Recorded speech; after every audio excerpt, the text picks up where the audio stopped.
mà khóc. Những câu chuyện thật thực lòng tôi đâu có muốn em phải đọc. Những giấc mơ ta cùng nhau phấn đấu, những khắc khổ cùng bên nhau đương đâu. Còn nghĩa lý gì tôi cũng tốt và em cũng vậy, mình làm được gì cho nhau. Có bao giờ em muốn là tôi quay lại và mang em đi thật xa, cả những nỗi buồn, những vết thương sau mỗi lần em vấp ngã. Giờ em đang làm gì vậy? Mọi thứ vẫn như em thấy.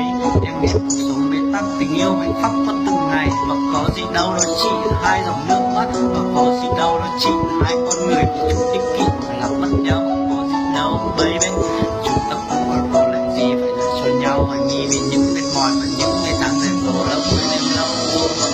Nhìn nó đâu rồi sao vẫn còn sầu trên môi. Và những ngày đầu em mệt của tôi đã quên em thật đấy. Tình yêu của tôi chỉ như vậy, chỉ thích không cần phải đi nhảy, đâu dành quan tâm em từng ngày. Bởi tôi chỉ là người nắm trong tay em dưới ánh trăng mờ nhạt. Chẳng được sau này mà ngâm em có lẽ lại là người khác. Tôi đã quên em lâu rồi, tôi đã quên em thật đấy. Tôi đã quên em lâu rồi thật đấy. Tôi không còn nhớ về một tí gì hết sau những ngày bên em ta có nhau, bên em ta mất nhau, và bên em ta thấy buồn sầu.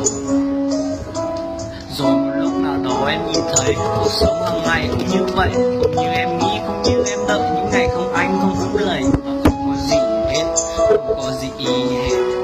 Ta cho nhau hết rồi, chẳng vương lại gì đâu.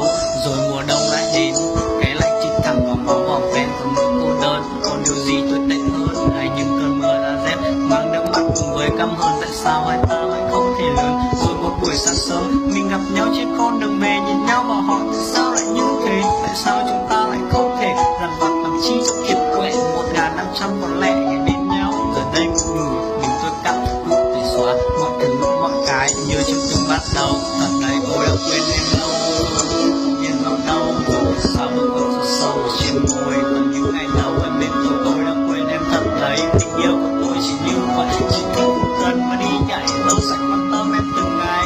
Đời tôi chỉ là người nắm chặt tay em dưới ánh trăng mờ nhạt. Giờ ngân sau này mà ngâm em có